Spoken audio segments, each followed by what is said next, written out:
Rúben Amorim's United is not looking good so far. We haven't won a game since the start of the season, and we never anticipated things to be bad this early in the season, right? We expected to at least get a point from Arsenal or lose, right? Which what happened. We expected to get some points off Fulham. We expected to beat Grimsby. We are expected to get points from Burnley up next, which I'm not even sure is possible. So, what is actually going on? Right? How is this team being selected? When I looked at yesterday's side, I'm like, I get it. We're playing Grimsby. You know, it's supposed to be a walkover game. We're supposed to go there, collect 3 points, no matter which team you start. But what baffled me a little bit was the team that he put out. What actually warranted him to put out that sort of team?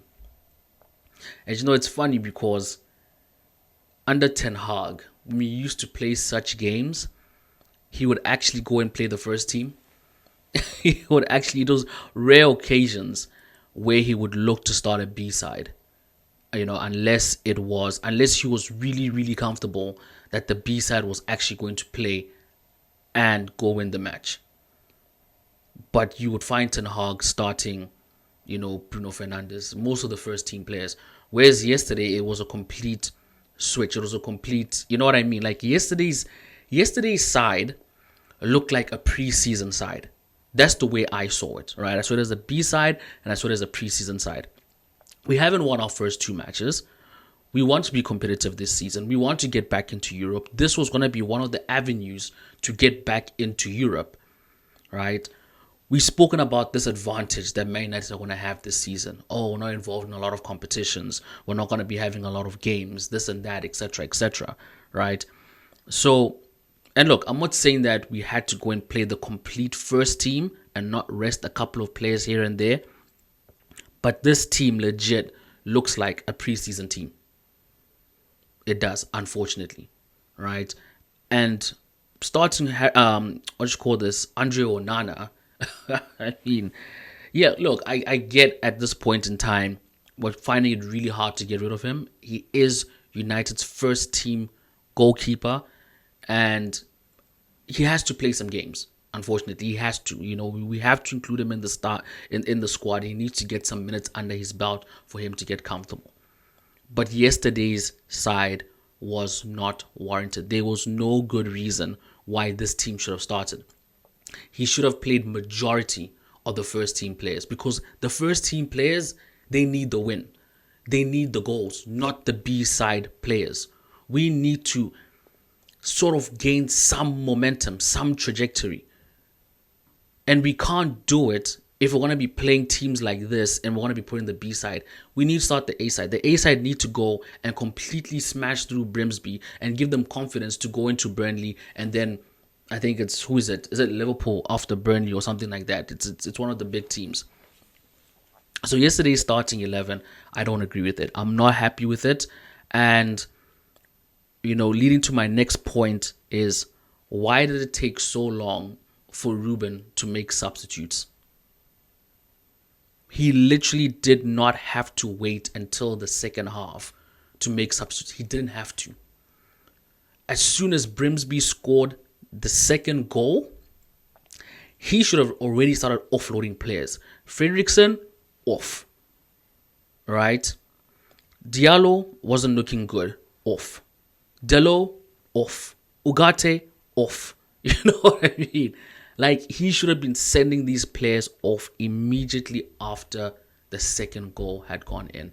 And look, I get that egos will be hurt. I get that it's not going to have a good lasting impression, especially on players like Fredrickson, right? That he doesn't even complete a first half of a football match. But this is Manchester United, right? These players have to know that, I don't even know how to put it, because we've allowed players to get away with these type of performances for so many years that it's just become a norm at the club that if you underperform, you're still going to be able to be selected for the next game. right? These players need to learn very early. And I know it's unfair, but at the same time, we were playing Grimsby, right? And yes, you can, say pressure. There's pressure on Friedrichsen. But we're playing at Grimsby. The stadium is not that big. I'm pretty sure in his academy games, he has been in crowds of similar sizes, right? So this shouldn't be anything new to him. But the substitutions were made way too late in the game. It was really unfair for the first team players to be giving a short amount of time to close the gap and actually go and win the game. They should have allowed more time to get the job done. So waiting until the second half and then you start slowly bringing them in, what was the actual point? Because at the end of the day, we've lost the match. So what was the actual point of waiting to bring in certain players at later stages of the second half? Like, it's either you wanted to win that game or you just wanted to test the waters. I don't know. Like I said, it looked like a preseason match. Oh, we're just going to, start this player and then we're only going to bring in that player at such and such minutes of the match. Why? Aren't we not trying to get into Europe? Aren't we not trying to give ourselves as much opportunities to be where we want to be? Aren't we not trying to dispatch of these type of teams early in the competition? Because to be honest, the script should have been flipped. It should have been go hard in the first half with your big guns, get the win, and then start trickling in the other players just to see the game off. Why did it have to be vice versa? Why couldn't we just go strong from the first minute, bag 2-3 goals, and then start bringing on this side that he started? Like, it's decisions like this. And I don't know what it is at United where managers just sort of start losing the plot. I don't know what it is. I don't know if it's the players. I don't know if it's the pressure. But you'll notice at Manchester United that, and this is all managers, by the way, like whenever they get into situations like this, even it's usually starts with the substitutes. The substitutes is the first thing where you can actually start to notice that something is not right here. And I remember I noticed this with Mourinho, right? Where it's like it got to a point where we're not winning games. It was close to the moment when you was about to get sacked, and then it's just like throw the whole thing, like just we're just gonna put in attackers, and there's no balance to the game. At some point, we literally had no midfield, because he pulled off Ugarte, and Ugarte is basically our only central defensive midfield. When Bruno came in, he was playing so deep. I don't remember Bruno actually being in the final third, and when he did get an opportunity to be in the final third, he was literally just shooting for goal. There was a lot of selfishness in that game. All right. Last season, I spoke about Rasmus Højlund. Everyone was going in on Rasmus Højlund. Rasmus Højlund is shit. Rasmus Højlund this and that, blah, blah, blah. And I was telling people that Rasmus Højlund is not getting supply of balls. And everyone knows that. I gave you guys the stats last season that all our forwards had more shots at goal, on target, chances to score, whatever you want to call it, than our main striker, Rasmus Højlund. And I said, if United don't fix this problem, it doesn't matter which striker you bring into the system, it's going to amount down to the same thing. And that's exactly what's happening with Benjamin Sesko. He's our striker. Why are we not giving him the ball? Why are we not trusting him to score? Why did we buy Benjamin Sesko if we're going to do to him what we did to Rasmus Højlund? The good thing about Joshua Zirkzee is that he actually drops to get the ball. He gets involved in the game. And that's why sometimes I prefer Zirkzee over what our current strikers are at the moment. Because at least he adds something to the game. He feels involved. Benjamin Sesko does not feel involved in the game last night and the other games where he came on. He did not feel involved.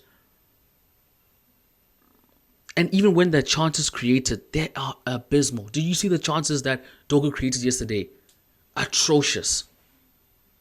versus the chances that Kobe Mainoo actually created yesterday when he did have an opportunity to create chances. And Kobe Mainoo is another player that I want to talk about because why is Rúben Amorim not utilizing him? Why is it every season we always have a player that he deserves to start and he's just neglected? Under Ten Hag, it was Amad Diallo. Under Rúben Amorim, it's Kobe Mainoo. Kobe Mainoo yesterday was too good for this B-side that started. Kobe Mainoo is so good. I don't want to say he's as good as Bruno Fernandes, but he can do what Bruno Fernandes does. He can sit in that midfield and dictate play and make crisp passes out to the wing, short passes, long passes, all sorts of passes. Heavy-weighted passes, light-weighted passes, 10-yard passes. Kobe Mainoo can do it all. Why is he not starting? Well, we sort of know why. That's a conversation for another day. But Kobe Mainoo, oh man, there's this one cross that he made. I think it was in the second half. I don't even know how he even managed to make a cross like that. Just, most players when they make that, and I hope you guys know which cross I'm talking about. It's the one where he sort of like receives the ball from the wing. He comes around the defender and just whips it in, And I'm like, how did he generate so much power, so much precision, from the position that he was in? It was incredible. Without a doubt, Kobe Mainoo is a talent in our side that is underutilized. He's really underutilized. When United kept the game simple, we looked like we were creating real chances. When Kobe Mainoo made that pass to Benjamin Sesko in the box, that was keeping it simple. When Harry Maguire made that through ball, in the box for Benjamin Sesko to pick up and have a chance at goal, that was keeping it simple. That was just doing the basics. Find your striker, give him the ball, let him score. But we always make it so difficult for United. United always make it so difficult to get things done. And I know it's part of Rúben Amorim's system of, keep the ball and stuff like that and wait for opportunities. But I think United are not really understanding or grasping the concept of that, because they do that at the wrong section of the pitch. Drawing players away, moving, trying to make space should be like in the middle of the pitch, going towards the opposition's box. Not when you're already by the byline and you're holding the ball. Because now you're just giving the opposition a chance to get back and defend. Man on man, marking. Zonal defending. Like, it's pointless. And this is when United want to be making crosses into the box. Does that make sense? That box is full of defenders.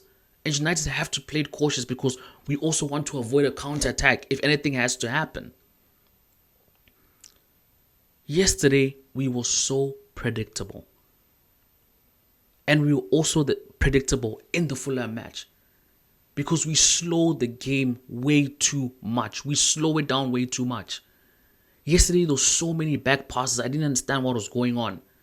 The only player that picked up the ball and looked to actually play it forward was Kobe Mainoo. The wing backs yesterday, I don't know what was going through their heads, but they were not trying to beat the defenders. A lot of the time, it was backwards passes. And then when they do keep the ball, they keep it for too long. Opposition defense is already back. You're putting it into the box. What's the actual point? Yesterday's match was so embarrassing. When it went to penalties, I'm like, I hope we get knocked out. I really hope we get knocked out because I can't foresee in the next month or two that this United actually go ahead and turn things around and get better and improve and go and meet another team like Grimsby and actually just get the job done straight off the bat. Like, I didn't want us to go through and face a Derby County or whatever, Wokingham FC, And then it's the same story. We're struggling against them instead of just getting the job done and moving on to the next round.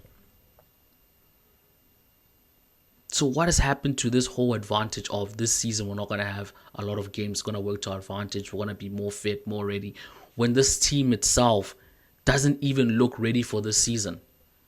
I don't understand how we went from playing so well against Arsenal to completely just throwing away the game plan against Fulham, and then come to Grimsby. It's like, I don't even know where their heads were at in this match. I really don't know.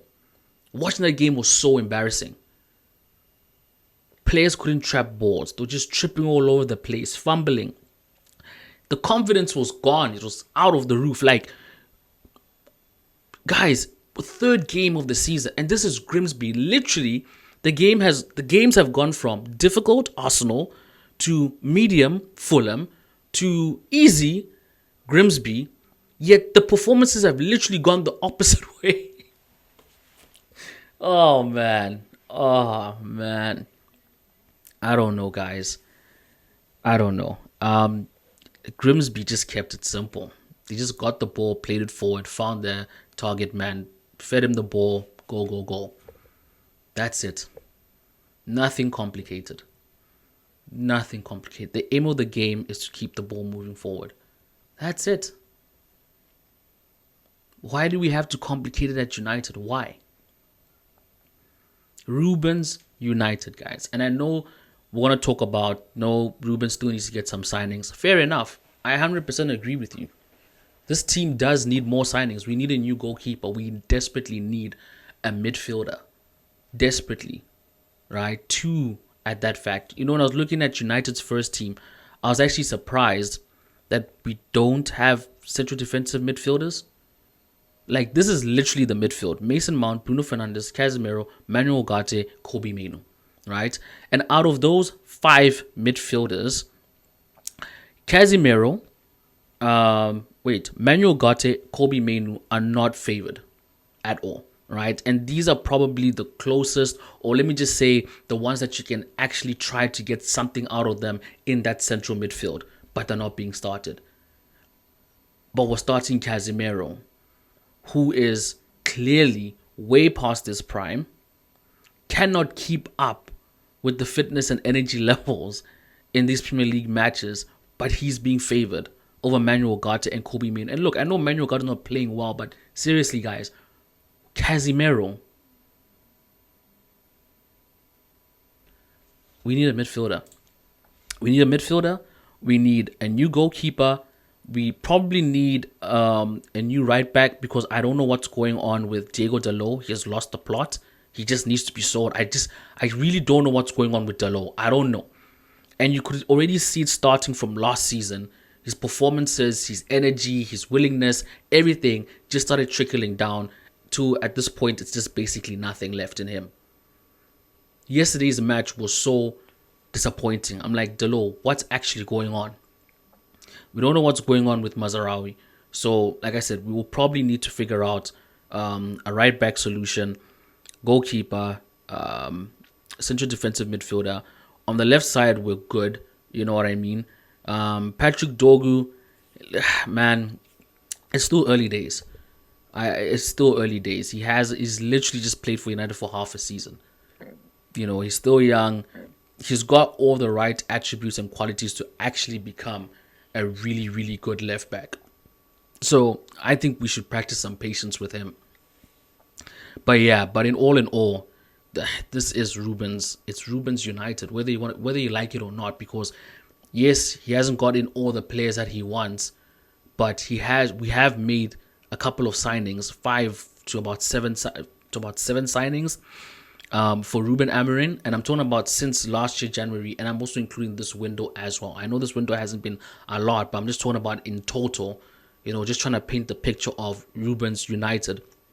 Plus, when managers come to a new team or go to a new team, they don't get rid of all the players.